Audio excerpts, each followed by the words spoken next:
김건희 여사는 자중하시고 윤석열 대통령은 탈당해라. 그래야 우리가 산다. 근데 그 시점은 이후?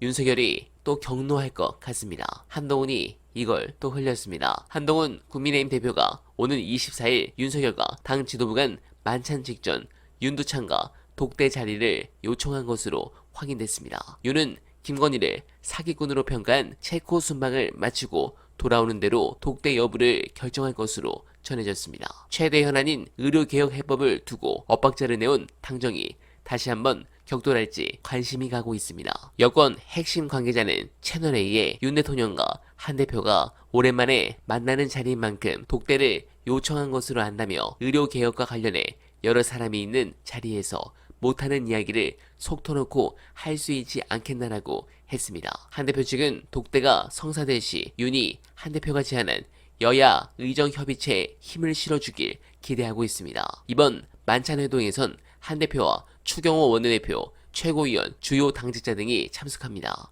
앞서 윤은 한 대표 등 당 지도부와 지난달 30일 만찬을 하기로 했다가 의료 대란 관련 각종 멘트로 삐져서 추석 연휴 이후로 연기했습니다. 네, 해당 건은 간단합니다.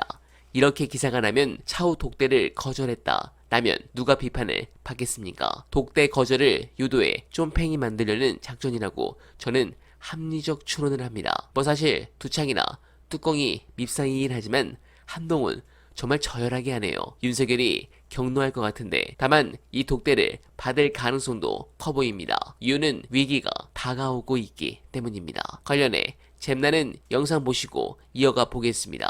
10% 초중반 이렇게 가고 김건희 여사 관련된 더 부적절한 일들이 더 많이 폭로되면 국민의힘 의원들도 못 참겠다. 이거는 결별해야 된다. 손절해야 된다. 그렇게 생각할 것 같아요. 네. 그러면서 공개적으로 이제 사명감이 충만한 어떠한 의원들은 공개적인 요구를 할 가능성도 있어 보여요. 기자회견 통해서 김건희 여사는 자중하시고 윤석열 대통령은 탈당해라. 그래야 우리가 산다. 네. 그럴 가능성도 높아요. 근데 그 시점은 10월 10일 이후? 왜 10월 10일이죠? 선거법 공소시효.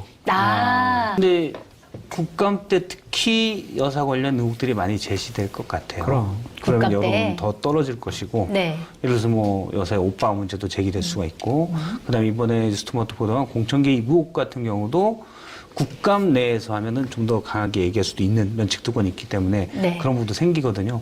그런 의혹 제기도 더 많이 나올 수가 있을 것 같고. 그래서 2016년에 제가 당시에 여당반장이었거든요. 네. 국감 때부터 미르재단에서 뭐 K스포츠 맞아요, 재단 맞아요. 엄청 나왔습니다. 네, 네. 그게 이제 결국 태블릿 PC가 스모킹 건이 되면서 확 커졌지만 국감 때부터 이미 많은 의혹 제기들이 있었거든요. 네. 그런 것들이 쌓이면서 이제 큰 게 터지는 이런 형국이 될 텐데 이번 국감도 뭐 그럴 가능성을 배제할 수 없다. 네, 공감합니다. 사실 지금 현 상황에서 국힘은 답이 없습니다. 역설적으로 두창이는 민주당이 200석을 얻지 못해 탄핵 저지선을 확보했다고 판단하며 자신을 쉐드치는 인물들도 전보다 더 국회에 입성했다고 생각할 겁니다. 상대적으로 비윤이 큰 힘을 보이기 어려운 구조입니다. 이런 이유 때문에 윤석열과 차별화를 통한 비윤계의 당권 잡기는 일시적으로 가능할지는 몰라도 한동훈처럼 결국 힘이 없는 상태로 쭉 갈 수밖에 없습니다. 결국 이런 상황들은 윤석열 정부의 협조 또는 반목으로 가도 지지율이 하락하는 구조로 갈 수밖에 없습니다. 아무쪼록 굉장히 어려운 국면인데 이들이 어떻게 풀어나갈지 지켜보겠습니다. 재밌는 일이 많이 일어나길 기원하며 어나바는 오늘도 최선을 다하겠습니다. 여러분 고맙습니다.